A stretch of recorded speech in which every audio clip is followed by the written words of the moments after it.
बिहार के राजनीति में ना एक बहुत बड़ा भूचाल आ गया है। एक ऐसा फैसला लिया गया है जिसने पूरे देश का ध्यान बस वहीं खींच लिया है। तो चलिए आज इसी पर गहराई से बात करते हैं।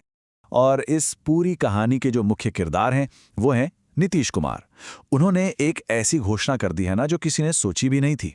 वो कह रहे हैं कि अब वो राज्य की राजनीति छोड़ रहे हैं और जा रहे हैं दिल्ली, राज्यसभा यानी कि संसद के ऊपरी सदन में।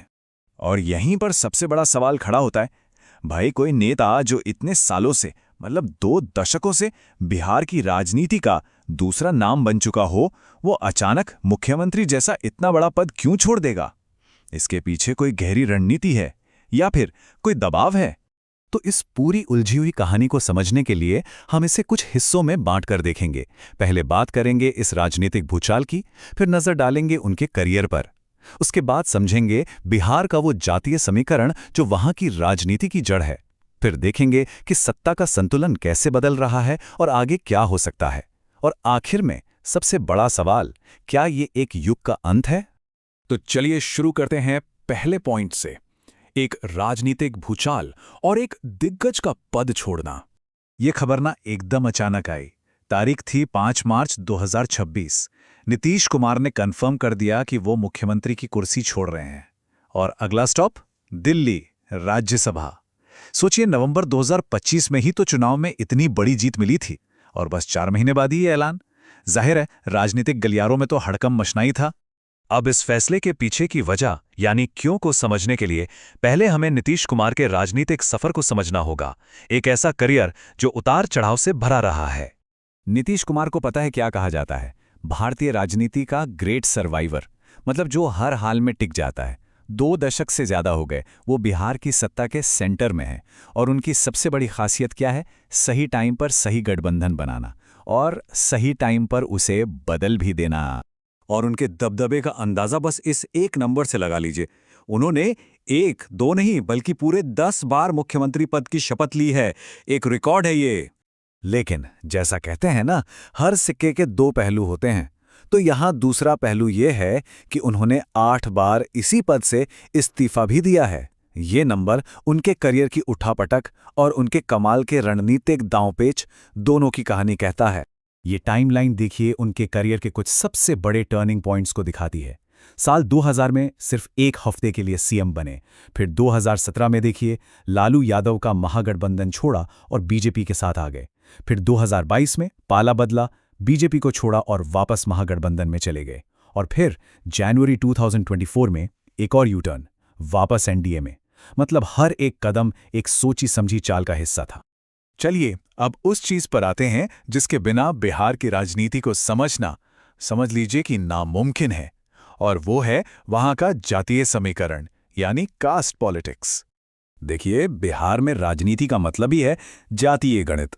वहां पर कास्ट सिर्फ एक सोशल आइडेंटिटी नहीं है। नहीं, ये तो पार्टियों के लिए वोट खींचने का सबसे बड़ा औजार है।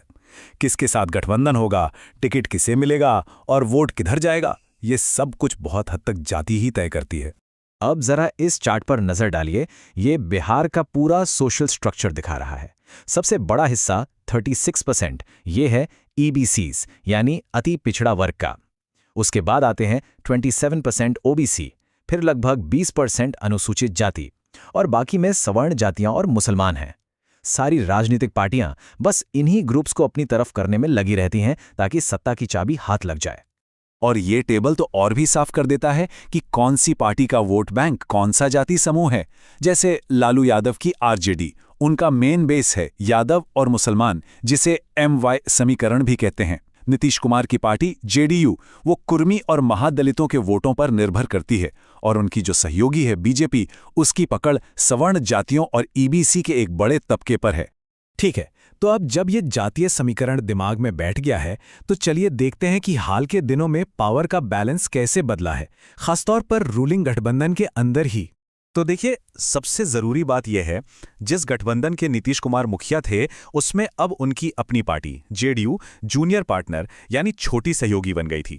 और उनकी पार्टनर बीजेपी वो धीरे धीरे बिहार में एक बड़ी ताकत बन गई। बस यही बदलाव इस पूरी कहानी का सेंटर पॉइंट है। और ये चार्ट इस बदलाव को बिल्कुल साफ साफ दिखा रहा है। 2025 के विधानसभा चुनाव के बाद क्या हुआ? बीजेपी को मिली 89 सीट्स और वो बन गई राज्य की सबसे बड़ी पार्टी। वहीं नीतीश कुमार की जेडीयू वो 85 सीटों पर ही रह गई। भले ही सीएम की कुर्सी नीतीश कुमार के पास रही, लेकिन असली पावर का बैलेंस वो तो बदल चुका था। तो अब जब समीकरण ऐसे बदल गए हैं, सवाल यह है कि आगे क्या? क्या बिहार की राजनीति में अब एक नया दौर शुरू होने वाला है?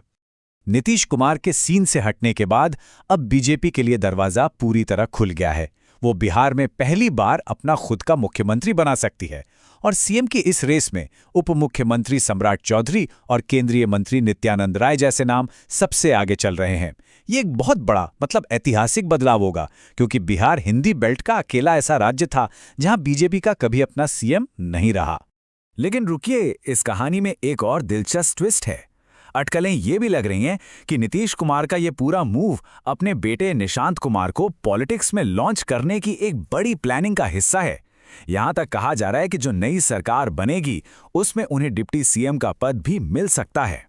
और अब आते हैं हम अपने आखिरी और सबसे बड़े सवाल पर। क्या ये एक युग का अंत है?